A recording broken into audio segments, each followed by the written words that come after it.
warahmatullahi wabarakatuh. Waalaikumsalam warahmatullahi wabarakatuh. Selamat pagi anak-anak. Pagi, Bu. Oke, sebelum kita memulai pelajaran hari ini, kita berdoa terlebih dahulu. Silakan Devi dipimpin teman-temannya untuk berdoa. Siap, berdoa mulai. Selesai. Terima kasih sekali Devi. Hari ini ada teman kalian yang tidak masuk? Tidak ada, Bu. Masuk semua ya ini berarti? Iya, Bu. Alhamdulillah kalian tetap harus rajin di sekolah ya. Oke, hari ini siapa yang puasa? Saya Puasa semua ya? Alhamdulillah. Yang tadi pagi. Oh, masih puasa beduk? Iya. Jadi nanti jam 12 makan? Iya, Bu. Oke, enggak apa-apa. Latihan dulu, belajar dulu. Semoga besok lagi sudah kuat untuk puasa 1 hari penuh dari Ayu ya. Oke. Jadi siapa yang tadi pagi membantu ibunya untuk membersihkan rumah? Ayo tunjuk tangan siapa yang tadi membantu. Ika, silahkan. Tadi membantu apa? Merapikan tempat tidur, bagus sekali. Kalau Devi tadi membantu apa? Mencuci piring waktu bangun sahur ya? Ya, Dek Restu? Nggak bantu, Bu. Loh, Dek Restu kenapa kok nggak bantu ibunya? Bangunnya kesiangan. Mau besok lagi pasang alarm biar bisa bantu ibunya ya. Ya, Bu. Oke, jadi hari ini kita akan belajar tentang kesehatan masyarakat. Nah, tujuan kita mempelajari kesehatan masyarakat itu sebenarnya apa toh? Ada yang sudah tahu apa tujuan kita untuk mempelajari ini? Untuk menjaga kesehatan. Oke, benar sekali Bu Devi, untuk menjaga kesehatan. Selain itu, tujuan kita mempelajari kesehatan masyarakat ini adalah agar kita terbiasa untuk berperilaku hidup sehat. Oke, benar sekali. Jadi silahkan dibuka bukunya dan dibaca untuk yang halaman ketiga ya. Yang Kampung Sehat Melati. Silahkan dibaca dan dicermati. Jadi di situ dijelaskan bahwa di Kampung Sehat Melati itu masyarakatnya semua melakukan perilaku sehat untuk menjaga kesehatan masyarakat, untuk menjaga kesehatan lingkungan sekitarnya. Mulai dari membersihkan sampah di selokan, kemudian membersihkan sampah di tempat umum, kemudian merapikan pohon-pohon ataupun tempat-tempat umum di sekitar lingkungan tempat tinggal, seperti itu ya. Nah, selain itu, warga di Kampung Sehat Melati seperti yang sudah di buku kalian dijelaskan, setiap bulannya mereka yang punya bayi ataupun mereka yang punya anak-anak selalu membawa anak-anak mereka ke posyandu untuk mendapatkan penyuluhan mengenai tentang makanan, tentang minuman, ataupun tentang bagaimana cara hidup sehat yang benar. Seperti itu ya. Silakan dibaca dulu. Jadi, kesehatan itu tidak terlepas dari kondisi lingkungan yang bersih. Seperti tadi yang sudah Ibu jelaskan di awal, untuk Mbak Trevi yang tadi membantu orang tuanya untuk mencuci piring. Nah, seperti itu. Jadi, hidup sehat itu harus kita terapkan mulai dari diri kita sendiri. Dari yang paling kecil yaitu dari lingkungan keluarga kita sendiri. Jadi kita harus seperti yang Dika tadi, membersihkan tempat tidurnya, itu sudah bagus. Kemudian Dek Trevi membantu ibunya mencuci piring. Kemudian kalau Dek Restu besok masih belum membantu ibunya, besok lagi bangun yang lebih bagus dia bisa membantu ibunya ya. Jadi seperti itu, kita harus tetap membiasakan hidup sehat agar kita sehat, lingkungan kita sehat, kemudian masyarakat kita juga sehat. Seperti itu ya. Oke, ke halaman yang selanjutnya, silahkan dibuka halaman yang selanjutnya. Di situ ada gambar. Coba gambar yang pertama, silahkan Dek Restu dibaca. Gambar yang ini, ya. Masyarakat Kampung Sehat Melati menanam pohon dan bunga bersama-sama. Ya, kemudian gambar yang kedua, silahkan Dek Ika. Warga menanam apotek ibu. Ya, yang ketiga Dek Trevi.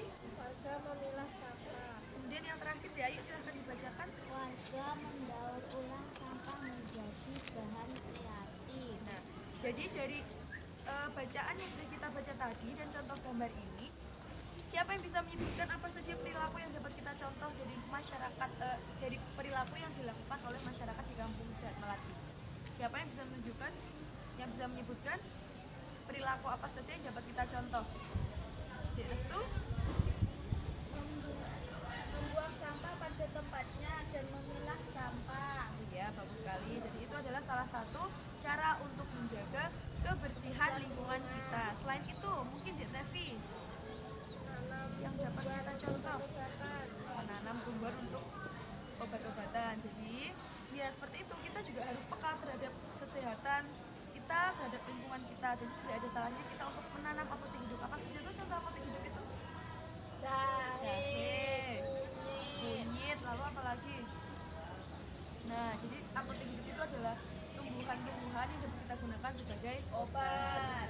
Dan sebagainya. Jadi yang selanjutnya, ternyata di Kampung Sehat Melati itu tidak hanya perilakunya saja yang dapat kita contoh, perilakunya saja yang baik, tetapi di Kampung Sehat Melati juga diajarkan bagaimana sih caranya membuat obat ketika ada salah satu warga masyarakatnya yang diare. Sudah tahu lagunya Aku Anak Sehat ya? Kita nyanyi dulu ya. Oke, kita mulai ya. 1, 2, 3. Aku anak sehat, tubuhku kuat, karena ibuku rajin dan cermat. Masa aku bayi Selalu diberi ASI, makanan bergizi dan imunisasi. Berat badanku ditimbang selalu, posyandu menunggu setiap waktu. Bila aku diare, ibu selalu waspada, pertolongan oralit selalu siap sedia. Oke, tepuk tangan untuk kita semua. Jadi hari ini ibu akan mengajarkan kepada kalian bagaimana cara membuat larutan oralit. Di sini ibu sudah ada ini botol-botol kecil. Puasa semua kan ya? puasa Oke, jadi ibu akan membagi kalian menjadi dua kelompok. Kelompok yang pertama kelompoknya Dek Revi dan Dek Ika. Kemudian kelompok yang kedua adalah kelompoknya Dek Restu dan kelompoknya Dek Ayu ya. Dibagi. Kelompok kedua. Kita akan belajar bagaimana cara membuat oralit. Ini ya.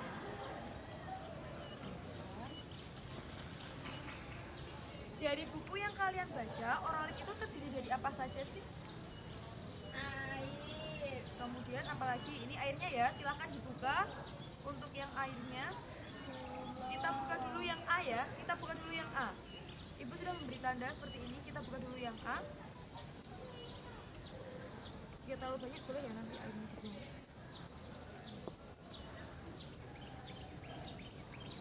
Oke, kita buka dulu yang A. Kemudian apalagi selain air? Gula. Kemudian selain gula, Garam. air, gula, dan garam. Silahkan kelompok untuk ibu tambahkan garamnya ya. Oh enggak, Dek Revi aja yang nambahkan garamnya. Langsung sini ya. Ini garamnya. Untuk yang kelompoknya Dek Restu, garamnya. Kemudian punya ibu juga akan ikut garam. Kemudian yang kedua kita perlu menambahkan apa agar menjadi oralit? Oke, ibu juga sudah menyiapkan gula. Jadi setelah kita tambahkan garam, lalu kita tambahkan kelompok yang pertama. Oke, kelompok yang kedua. Kemudian ibu juga akan memberikan gula. Sekarang mari kita aduk bersama-sama untuk yang larutan oralitnya. Silahkan diaduk.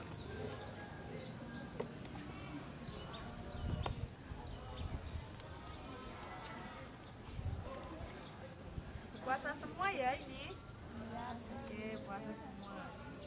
Ini untuk larutan yang pertama. Kemudian kita bandingkan dengan larutan yang kedua. Ini apa? Ada yang tahu? Kopi. Kemudian di sini juga ibu punya. Teh. Bundar. Oke. Sekarang kita bandingkan dengan larutan kedua. Silahkan dibuka untuk air minum yang ke B. Ibu akan memberikan 1 sendok kopi masing-masing untuk kalian.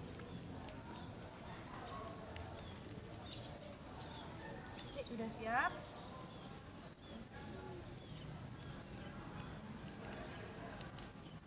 Oralit kita sudah siap. Kemudian yang kedua kita akan membuat kopi. Kelompok Dek Revi sudah siap? Belum. Kopi ya. Oke.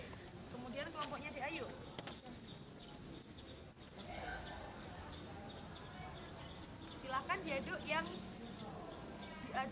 bagian kedua, yang B, yang campuran antara air dan kopi. Sudah bisa membedakan bagaimana perbedaan dari kedua campuran yang kita buat? Warnanya beda. Kemudian apalagi selain itu? Rasanya beda. Jadi untuk yang pertama, yang larutan ke A ini dinamakan larutan. Karena setelah kita aduk, campuran dari gula dan garamnya nggak kelihatan ya? Nggak kelihatan semua ya. Jadi larutan itu adalah campuran antara dua zat atau lebih. Jadi yang di sini kita gunakan yaitu tadi apa? Garam dan gula. Yang kita campur hingga sifat aslinya nggak ada, hingga terlarut. Seperti ini ya. Jadi kita nggak bisa membedakan mana airnya, kemudian mana tehnya dan mana garamnya. Seperti itu. Ini berarti namanya larutan ya, yang ini, yang A, yang campuran antara gula, garam, dan air, ini namanya larutan. Kemudian yang kedua, coba diangkat yang bagian kopi. Diangkat yang bagian kopi. Oke, yang kedua ini dinamakan campuran. Karena apa? Campuran itu adalah materi dari dua zat atau lebih. Yang itu kopi ya. Sekarang ibu akan mencoba yang teh. Hingga ketika diaduk, ketika dicampurkan, sifat aslinya masih terlihat. Itu masih bisa dibedakan ya, mana kopi dan mana airnya masih kelihatan ya. Beda dengan tadi yang garam dan gula. Seperti ini contohnya, mungkin lebih jelasnya lagi. Ini untuk yang teh. Masih terlihat jelas ya perbedaan antara teh dan air yang tidak bisa menyatu. Nah, ini dinamakan campuran. Karena ketika diaduk kita masih bisa membedakan ini airnya, ini tehnya. Kemudian ini dinamakan larutan karena kita tidak bisa membedakan mana gulanya, mana airnya dan mana garamnya. Sampai di sini sudah jelas semua ya? Oke, jika sudah jelas semua, maka ibu akan memberikan tugas kepada kalian.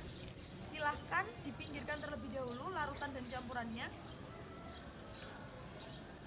Tugas untuk kalian, silahkan tulis laporan, kemudian ciri serta perbedaan dari larutan dan campuran yang sudah dijelaskan tadi. Ya. Silahkan menuliskan laporan dari perbedaan campuran dan larutan. Yang ini ya, yang untuk tugas kelompok yang dikerjakan yang ini. Kemudian nanti dituliskan apa saja cirinya, kemudian apa saja perbedaannya. Jadi tadi yang disebut dengan larutan dan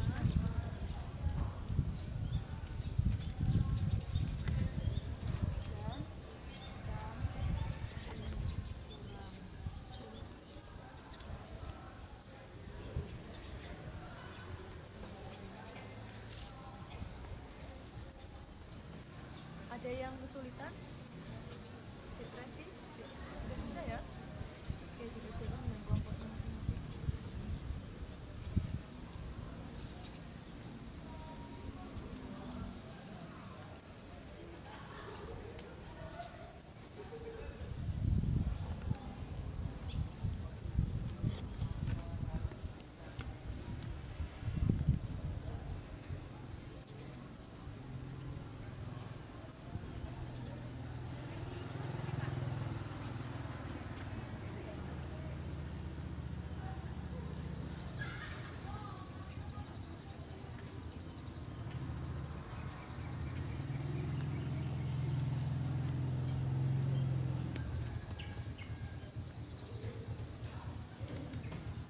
Sudah semua?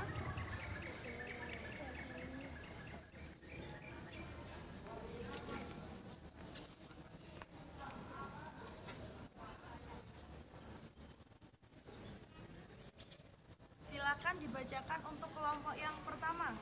Dek Restu atau Dek Ayu yang akan maju ke depan?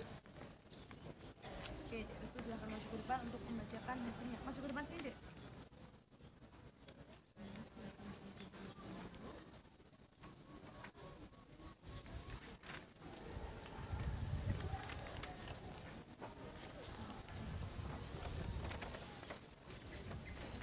Silahkan Dek Restu maju ke sini.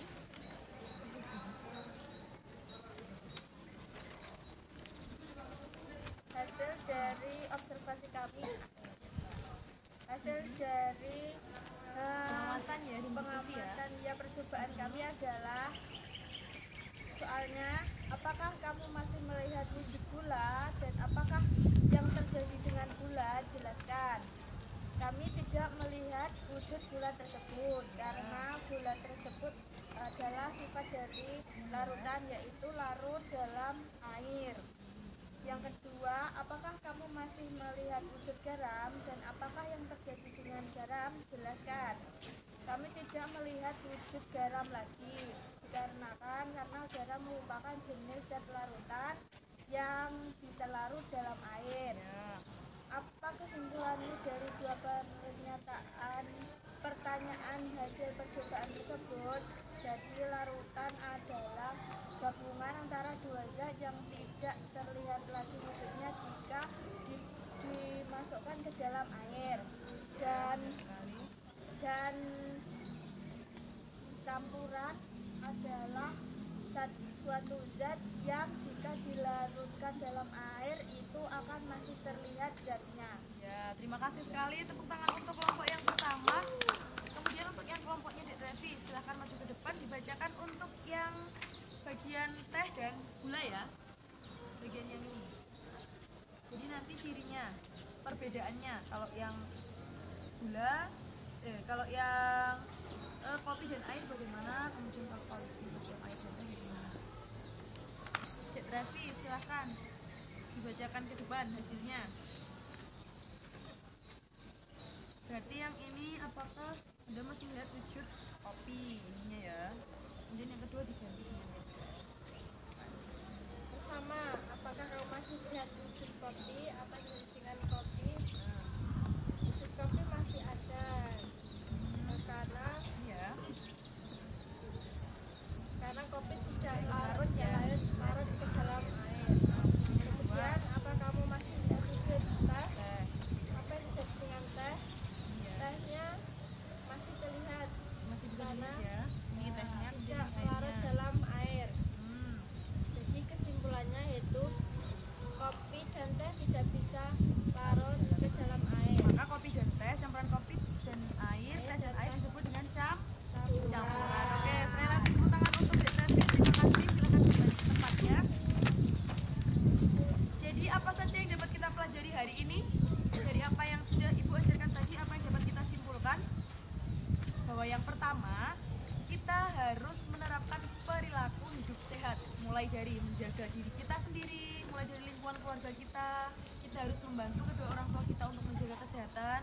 Kemudian kita juga harus ikut membantu masyarakat di sekitar kita agar menjaga lingkungan kita tetap sehat, agar kita terhindar dari segala macam penyakit, termasuk penyakit diare. Nah, kemudian yang kedua yang dapat kita simpulkan dari pelajaran kali ini, kita dapat mempelajari perbedaan antara larutan dan campuran. Oke, kalau untuk yang larutan tadi adalah campuran dari dua zat atau lebih yang jika digabungkan dengan air maka akan larut ataupun tidak akan terlihat zatnya lagi. Kemudian untuk yang kedua yaitu campuran adalah materi, yaitu campuran dari dua zat atau lebih yang jika kita campurkan masih akan terlihat jelas wujud dari zat aslinya.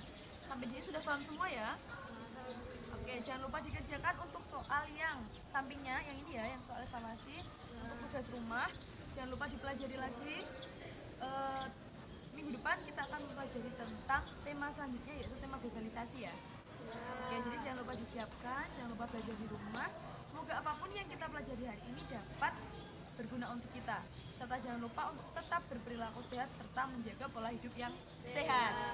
Oke, Ibu akhiri. Jangan lupa tetap dikerjakan soalnya.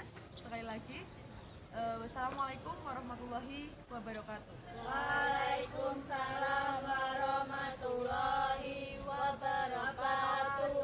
Oke, sebelum pulang, Dek Revi silakan memimpin temannya untuk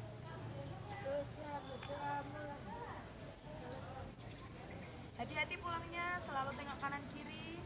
Kemudian hati-hati jika menyeberang, jangan sampai membahayakan kalian sendiri juga orang lain.